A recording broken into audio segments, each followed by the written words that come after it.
விட்டுறாராம். ஒவ்வொரு சமயமும் ஒரு அம்சத்தை கிளப்பி விடுவாராம். விதமான அம்சங்கள் உண்டு இல்லையா அவருக்கு. இப்போ வீரபத்ரன் என்கின்ற அம்சத்தை கிளப்பி விடுறார். அந்த வீரபத்ரன் யஜ்ஞம் நடக்கிற இடத்துக்கு போய் எல்லாத்தையும் சர்வநாசம் பண்ணி இப்படி தேவர்களுக்கு எல்லாம் கப்பல் கொடுத்து அக்னியெல்லாம் அணைச்சு தக்ஷனோட தலையை சீவிட்டார். இப்ப தக்ஷன் மாண்டு கிடக்கானாம்.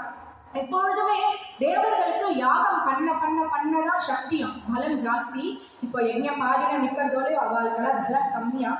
இப்போ இப்படி சிவன் இடத்துல பிரார்த்திக்கிறார்களாம், நீங்கள் தான் எப்படியாவது இந்த யாகத்தை நடத்தி கொடுக்கணும், தக்ஷனோ மாண்டு கிடக்கான், நீங்க தான் பரமா கிருபாலு, எவ்வளவு குழந்தையா இருக்காராம், இப்படி நீங்க தான் தக்ஷனை எழுப்பணும்னோட அப்படியா எழுப்பி விட்டுடுறேனே அப்படிங்கிறாராம். குழந்தை போல சொல்றாராம். எப்பொழுதுமே சிவபெருமானுக்கு தக்ஷன் மேல துவேஷம் இருந்ததே இல்லையா.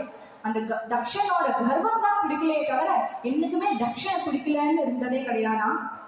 எப்பொழுதுமே ஒருத்தரை பர்சனா பிடிக்கல அப்படின்னு சொல்லவே கூடாது.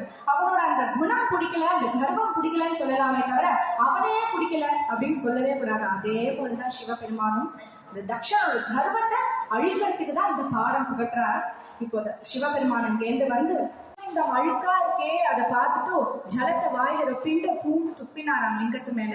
ஆனா அத சிவன் பிரசன்னமா இப்படி சகஸ்ர கணக்காபிஷேகமா ஏத்திண்டார் இல்லையா. அதே போல இன்னொரு நாயன்மா கல்ல விட்டு எறிஞ்சாராம், அதையும் அவர் புஷ்பம் போல பிரசன்னமா ஏத்திண்டார். இதே போலதானே மகாபாரதத்துல பார்த்தசாரதி கிருஷ்ணன் பார்த்தசாரதியா இருக்காங்க இல்லையா. பீஷ்மர் இப்படி போடுறார், சகஸ்ர நாமம் சொல்லி அம்பு ஏவறார் இல்லையா, விஸ்வக்ஷேன மகா வசக்காராயண மகான்னு. இருந்தாலும் கிருஷ்ணன் ஒரு அம்பு கூட கீழே விழுந்துடக்கூடாதுன்னு ஆசையா வாங்கிட்டான் தன். அதனாலதான் ஸ்ரீ அண்ணா சொல்வார்,